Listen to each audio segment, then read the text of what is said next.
یہ ہے جی آگ لگنے کا برا امپیکٹ اور اس کے آثار.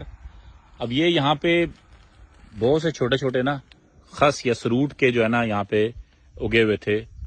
سروٹ کا یا خس کا جو جس کے گچھا ہوتا ہے وہ. اب وہ کسی نے اس کو صفائی کرنے کے لیے کہ ہم صفائی رکھتے ہیں اور کسی عقل کے اندھے نے ان کو آگ لگائی ہے. اور اس کے لیے کیا ہو گیا جی، اس کے لیے یہ سارے درخت بھی ان کی حالت اب دیکھ لیں کیا ہے.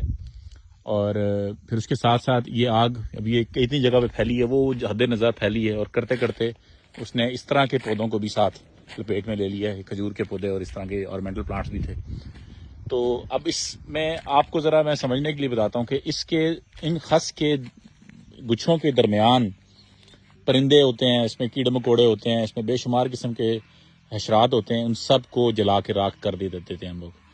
اور ہم صرف اس اپنی جو ہے نا نام نہاد صفائی کی خاطر، اور اس میں جا کے ہم نے جا کے بگڑا تو ڈالنا نہیں ہے یہاں پہ. مطلب درخت لگے ہوئے تھے، اگر اس کو کرنا ہی تھا تو اس کو 200 اور طریقے سے کرنے کے. تو اب یہ دیکھیں کس طرح جو ہے نا تباہی کر دی ہے ساری جگہ کی. اور یہی ہم پورے پاکستان میں اس کو اسی طرح سے کرتے ہیں. اس کے اوپر شدید قسم کا علاقے کی کمیونٹی کے لوگوں کو تحفظ کا اظہار کرنا چاہیے، اور یہ اس کو منع کرنا چاہیے. اور ایسے لوگوں کا نا، میری نظر میں تو ایسے لوگوں کو یہاں پہ کھڑا کر کے آگ لگانی چاہیے.